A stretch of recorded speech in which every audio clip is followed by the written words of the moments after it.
दोस्तों, मेरा नाम हुसैना है और मेरी उम्र 20 साल है। जैसा कि लोग कहते हैं, मैं देखने में बहुत खूबसूरत हूँ। जब भी बाजार जाती हूँ, हर कोई मुझे ही देखता है। मेरे खाउंद का नाम अनवर है और हमें शादी को 1 साल हो चुका है। लेकिन अफसोस, अब तक हमारे यहाँ कोई औलाद नहीं हुई। शादी के फौरन बाद ही अनवर को दुबई में एक अच्छी नौकरी मिल गई और वो वहाँ चले गए। तब से मैं अपने उस बड़े से घर में बिल्कुल अकेली रह रही हूँ। घर की 4 दीवारी मेरे लिए कैद खाना बन गई थी।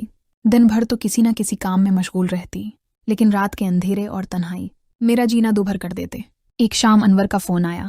मैंने उनसे कहा कि मुझे अकेले रहना अच्छा नहीं लगता, रात को बहुत डर लगता है। उन्होंने कहा, ठीक है हुसैना, तुम एक नौकर रख लो जो दिन रात तुम्हारे साथ रहे और तुम्हारे सारे काम भी कर दे। ये सुनकर मुझे बहुत अच्छा लगा। आखिर तन्हाई से नजात मिलने वाली थी।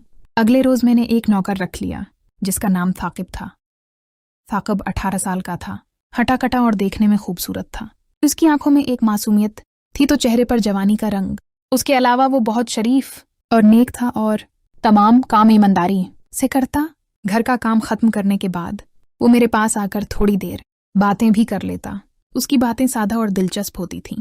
मैंने अनवर को फोन पर बताया कि मैंने साकिब को रख लिया है जो सारे काम करता है। अनवर ने साकिब से फोन पर बात की और कहा, तुम मेरी बीवी का ख्याल रखना, सारे काम करना और घर पर ही रहना। साकिब ने जवाब दिया, जी मालिक, अब आपको कोई तकलीफ नहीं होगी, मैं हमेशा उनके साथ ही रहूंगा। इसके लहजे में अज़्म और दियानत थी।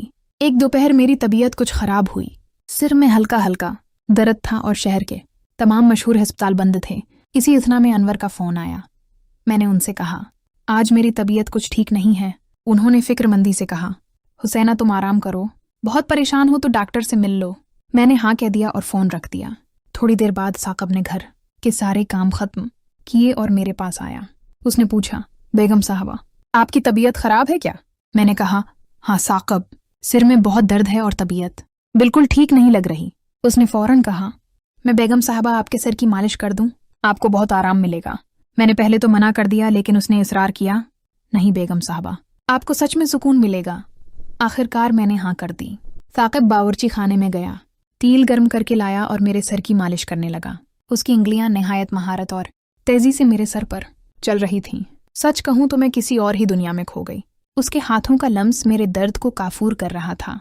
अंदर का दर्द आहिस्ता आहिस्ता कम होने लगा। मालिश खत्म होने के बाद मुझे बहुत अच्छा महसूस हुआ। मैंने उससे कहा, साकिब तुम सूफे पर बैठो। वो मेरे पास सूफे पर आकर बैठ गया और फिर हम दोनों बातें करने लगे। मैंने उससे उसके घर के बारे में पूछा। उसने सादगी से बताया कि वो एक छोटे से गांव से है।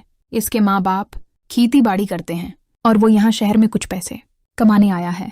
उसकी बातों में एक अजीब सी ईमानदारी और सच्चाई थी जो मुझे बहुत अच्छी लगी। धीरे धीरे हमारी बातें बढ़ने लगी। अब साकिब जब भी घर के काम से फारिग होता, मेरे पास आकर बैठ जाता। हम हंसी मजाक करते या वो मेरे सामने आराम से बैठ जाता। उसका रवैया इतना खुला और दोस्ताना हो चुका था कि उसकी बातों से मुझे सुकून मिलता। इसकी मौजूदगी में तन्हाई का एहसास नहीं होता था। अनवर से फोन पर मैंने कहा, साकिब बहुत अच्छा लड़का है, उसका रवैया बहुत अच्छा है और ये सारे काम बड़ी ईमानदारी से करता है। अनवर ने खुश होकर कहा, ये तो बहुत अच्छी बात है हुसैना, तुम आराम से रहो, अपनी सारी ज़रूरत का सामान साकिब से मंगवा लिया करो और कोई भी चीज़ दरकार हो तो मुझे बता देना। मैंने हंसते हुए कहा, अनवर तुम्हारे एहसानात का मैं क्या बदला दे सकती हूँ। अनवर ने भी हंस कर कहा, ठीक है, तुम बस खुश रहो। धीरे धीरे साकिब के साथ मेरी बातें और हंसी मजाक हमारी रोजमर्रा की आदत बन गई। वो सुबह घर के काम खत्म करता और फिर मेरे पास आकर बैठ जाता। हम कभी माजी की यादें ताज़ा करते, कभी गांव और शहर के फ़र्क पर हंसते, कभी फिल्मों और गानों पर बहस करते। साकिब की बातों में एक अजीब सी ताजगी थी जो मुझे तन्हाई से निकाल देती। उसकी मासूमाना शरारतें और भोलापन मुझे बहुत भाता था। एक शाम में बाग में बैठी हुई थी और साकिब पानी देने आया। उसने देखा कि मैं उदास हूँ। उसने पूछा, बेगम साहबा क्या बात है, आज खामोश क्यों है? मैंने कहा, बस साकिब, अनवर की याद आ रही है। वो फ़ोन तो कर लेते हैं लेकिन इतने दौर हैं, न उन्हें छू सकती हूँ न उनके साथ बैठ सकती हूँ। साकिब ने जवाब दिया, आप मुझसे कह दिया करें, मैं आपको हंसाने के लिए कोई ना कोई कहानी सुना दूंगा। इसके सादा से लफ्ज़ों में इतनी मुखलिसी थी कि मैं मुस्कुराए बगैर न रह सकी। फिर उसने कहा, फिर देर किस बात की बेगम साहबा? और जैसे ही उसने ये कहा, उसका लहजा कुछ बदला हुआ महसूस हुआ। उसने मुझे अपनी तरफ खींचना चाहा, तो मैंने मुज़ाहमत की, लेकिन उसकी गिरफ्त मजबूत थी। मुझे लगा जैसे पूरा कमरा घूम गया हो। उसका सीना मेरे करीब था, उसकी सांसें मेरी गर्दन को छू रही थीं। मेरा दिल इतनी तेजी से धड़क रहा था कि मुझे खुद सुनाई दे रहा था। मैंने उससे दूर जाने की कोशिश की, लेकिन उसने मेरी कलाई थाम ली और हल्की सी मुस्कुराहट के साथ बोला, अब आप मुझे रोक नहीं सकते बेगम साहबा।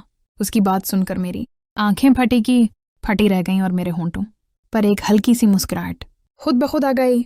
मैं दिल ही दिल में यही चाहती थी, बस अल्फाज की हिम्मत नहीं थी। साकिब ने एक हाथ से मेरा दुपट्टा हटाया और दूसरे हाथ से मेरी कमर को थाम लिया।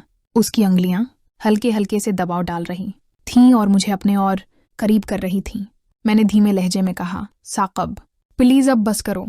लेकिन मेरी आवाज में वो तासीर नहीं थी जो उसे रोक सके, बल्कि उसे मजीद जरात दिला रही थी। वो करीब आया और मेरे कान के पास आहिस्ता से बोला, बस एक बार कह दे मैं रख जाऊंगा, वरना मैं रखने वाला नहीं। मेरी सांसें और तेज होने लगीं।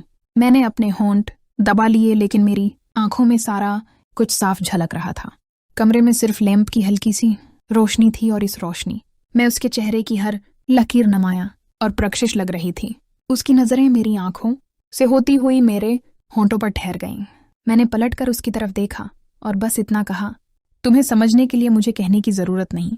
ये सुनकर साकिब ने गहरी सांस ली और मुझे और करीब खींच लिया। अब हमारे दरमियान कोई फासला नहीं था।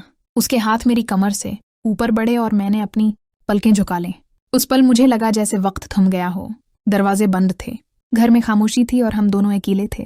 साकिब ने धीरे से कहा, बेगम साहबा आज के बाद सब कुछ बदल जाएगा। मैंने हल्की सी आंखें बंद करके बस एक आह भरी और कहा, साकिब जो होना है अब होने दो। और अगले ही पल साकिब ने एक कदम और आगे बढ़ाया, जहां से वापस लौटना मुमकिन नहीं था। उसका चेहरा बिल्कुल मेरे करीब था। उसकी निगाहें मेरी आंखों से होंठों तक सफर कर रही थीं। मैंने अपने होंठ दबाए रखे, लेकिन उसकी बेचैनी मुझे साफ दिखाई दे रही थी। मैंने हल्की सी आवाज में कहा, साकिब अगर कोई आ गया तो? उसने मुस्कुराते हुए जवाब दिया, दरवाजा तो बंद है और घर में कोई और नहीं, सिर्फ मैं और आप हैं।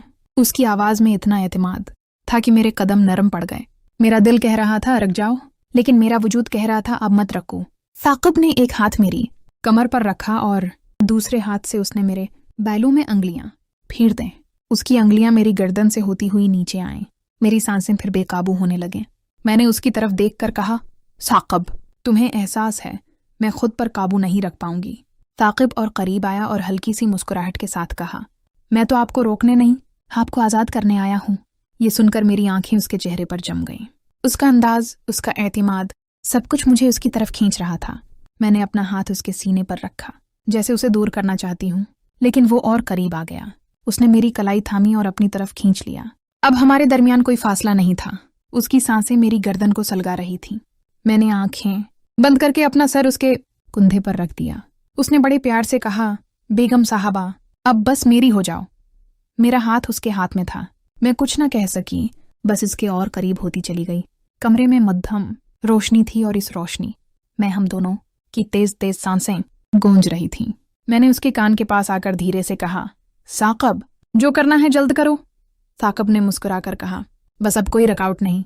और उसके बाद सब कुछ काबू से बाहर हो गया। इस रात ऐसा लगा जैसे वक्त रख गया हो। साकिब का हाथ मेरी कमर से सरकता हुआ मेरे पीठ पर आ गया। उसकी अंगुलियों का लम्स मेरी सांसों को बेकाबू कर रहा था।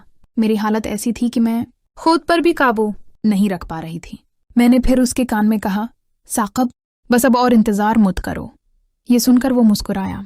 उसकी आंखों में अजीब सी चमक थी। उसने मुझे आहिस्तगी से नीचे करते हुए कहा, बेगम साहिबा मैं आपको मजीद इंतजार नहीं करूंगा। उसके बाद हमारे दरमियान तमाम हदें मिट गईं और हम दोनों एक दूसरे में खो गए। हमने अपने जज्बात को बेलगाम होने दिया और तन्हाई की आगोश में एक नई शुरुआत की। तो दोस्तों, आपको ये कहानी कैसी लगी?